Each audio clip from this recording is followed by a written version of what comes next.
باپ کا مقام ہے۔ پھر آپ نے 11 شادیاں کی، کیوں کی؟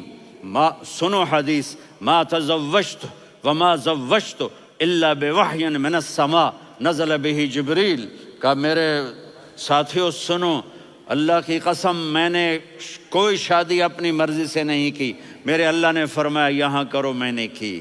میں نے اپنی بیٹی وہاں دی جہاں میرے اللہ نے فرمایا۔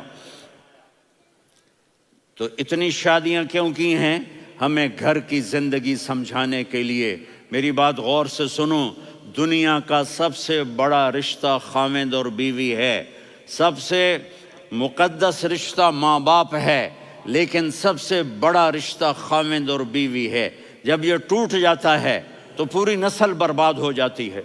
اس لیے آپ نے زندگی گزار کے دکھائی۔ آپ گھر میں جھاڑو دے رہے ہیں، آپ آٹا گوندھ رہے ہیں، آپ حضرت عائشہ کو لقمے بنا کے کھلا رہے ہیں، اور حضرت عائشہ کی دلداری کے لیے فرما رہے ہیں، عائشہ سننا حدیث طبرانی کی، عائشہ انہو لیہون علی الموت ان اریتک زوجتی فی الجنہ۔ عائشہ مجھے جب سے پتا چلا ہے نا کہ تو جنت میں میری بیوی ہے، تو مجھے تو مرنے کا شوق لگ گیا ہے۔ اللہ کی قسم ہمیں سکھانے کے لیے تھا۔ جس نے اللہ کو دیکھ لیا ہو اسے عورت کی کیا خواہش رہ جاتی ہے۔ یہ ہمیں سکھانے کے لیے تھا کہ سب سے زیادہ عزت بیوی اپنے خاوند کو دے، خاوند اپنی بیوی کو دے۔ ہن لباس لکم وانتم لباس لہن، تمہاری بیوی تمہارا لباس ہے، اور اللہ بیوی سے کہتا تیرا خاوند تیرا لباس ہے۔ آپ نے 11 گھروں کو کس طرح آباد کیا، کس محبت سے کیا کہ 2 مہینے چولہا نہیں جلتا اور کسی کی زبان پر شکایت نہیں۔ یہ حسن سلوک، یہ محبت۔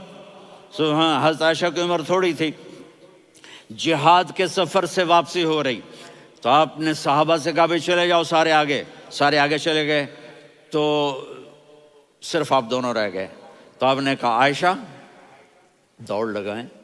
سبحان اللہ، حضرت اما عائشہ نے نہیں کہا، میرے نے عائشہ دوڑ لگائیں، میں کہا جی لگائیں۔ تو کہنے لگے ہم نے دوڑ لگائی، تو کہنے لگے میں آگے نکل گئی، آپ پیچھے رہ گئے۔ چند سال گزرے تو پھر ہم جہاد کے سفر سے آ رہے تھے، تو آپ نے کہا صحابہ سے جاؤ بھی چلے جاؤ آگے آگے آگے آگے، وہ غائب ہو گئے۔ پھر آپ نے کہا عائشہ دوڑ لگائیں، تو میں نے کہا جی لگائیں۔ کون دنوں ذرا میں موٹی ہو گئی تھی، تو جب دوڑ لگی تو میرے نبی آگے نکل گئے، میں پیچھے رہ گئی۔ تو ہم نے کہا ہاذہ بتلک، عائشہ تو میں اب برابر ہو گئے، ایک دوڑ تم نے جیتی، ایک دوڑ میں نے جیتی۔ یہ ہمیں گھر کی زندگی سکھانے کے لیے تھا کہ گھر میں بیوی کے ساتھ کیسا ہونا چاہیے۔ اور عورتوں کے لیے کہا اگر میری شریعت میں سجدہ ہوتا تو میں بیوی سے کہتا اپنے خاوند کو سجدہ کرے، تاکہ ایک نسل تیار ہو،